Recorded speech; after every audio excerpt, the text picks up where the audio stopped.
Hi, it's Steve. Today we'd like to show you how to change the timer on your washer. It's a really easy repair.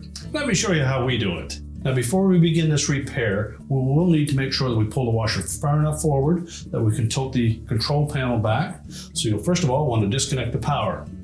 Either unplug the washer or locate the electrical panel, turn off the appropriate breaker or remove the appropriate fuse. Once we've done that, we'll pull the washer forward and start the repair. Now depending on the model of washer that you're repairing, to tilt that console back, you may either have a screw through the front, through the rear, a removable end cap piece.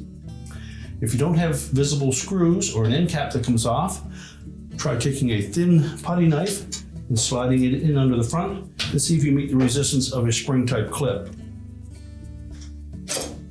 On this particular model, there are screws that secure that console to the cabinet, so we'll need to access those from the rear.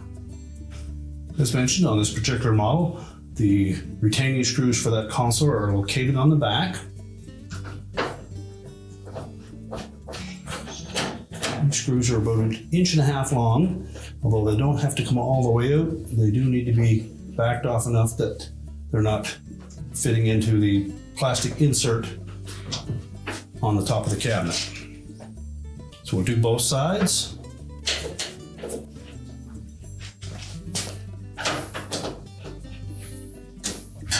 Once they're loosened enough, we should be able to push both of those end caps forward.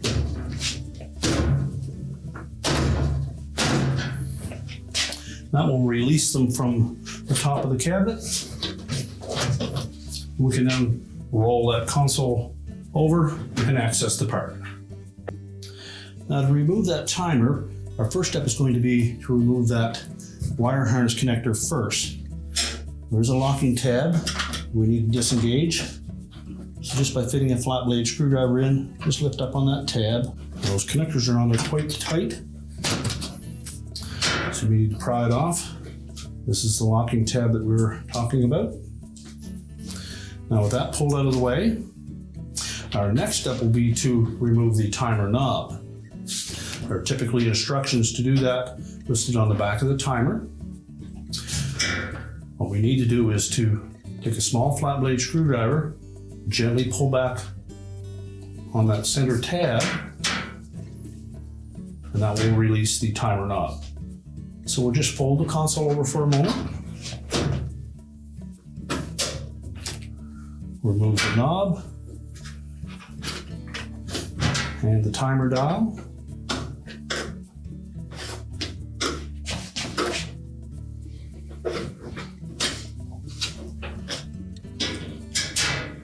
Now with the timer dial removed, inspect the inside here.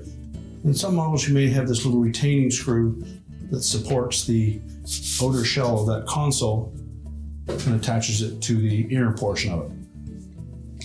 If that screw is present, you'll need to remove that. And that screw is typically a 3/16 hex head screw. Now next we're going to fold that console back. Now on the one end of that timer, there's a little locking tab. We're simply going to lift up on that while pushing the timer towards the center of the console. That will release the 3 legs that attach it to the metal frame. We can discard the old timer, and we're going to line up those 2 rear feet and the hook on the front.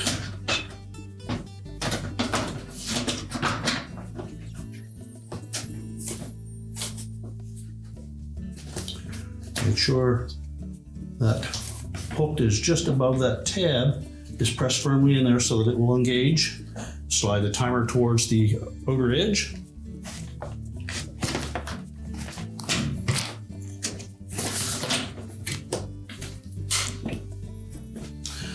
When the locking tab engages, that indicates that it's centered properly.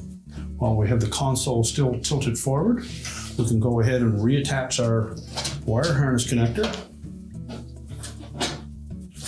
Make sure it is pressed firmly all the way onto that timer.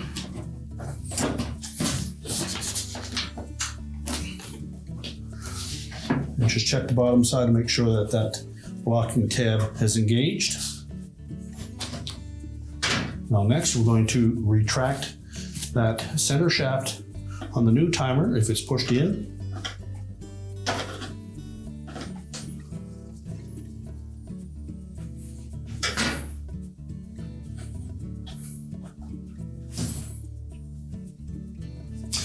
Then we'll roll the console forward. You can reinstall that retaining screw.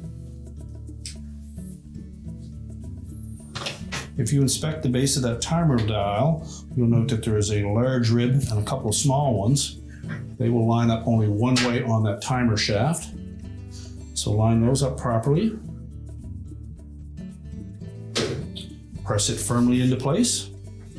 Now the timer dial itself will line up with those two prongs. Press it firmly into place. And we're going to rotate that console back again. And while holding the knob in position, we're simply going to press that locking tab or shaft fully into the knob. And that should lock it in place. We'll just check that by pulling out on the knob, making sure that it doesn't pull off. And now we're ready to fold the console back down onto the top of the cabinet. So next we're going to tilt that console forward. And we want to make sure that these hooks on the end caps fit into the rectangular holes on the top. And there's a little guide hole on the front here as well. Make sure that lines up with this tab.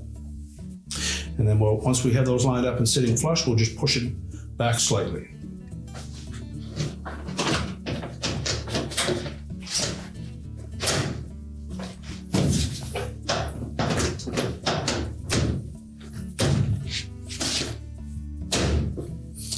Now with it pressed back firmly, we'll then tighten the two screws to secure the console to the cabinet.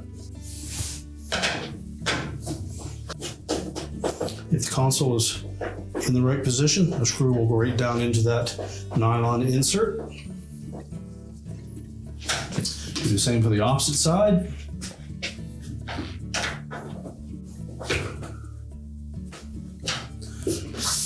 And now we can push the washer back into place. Now that we have the console back in place, we're ready to push the washer back into position, reconnect the power, and your repair is complete.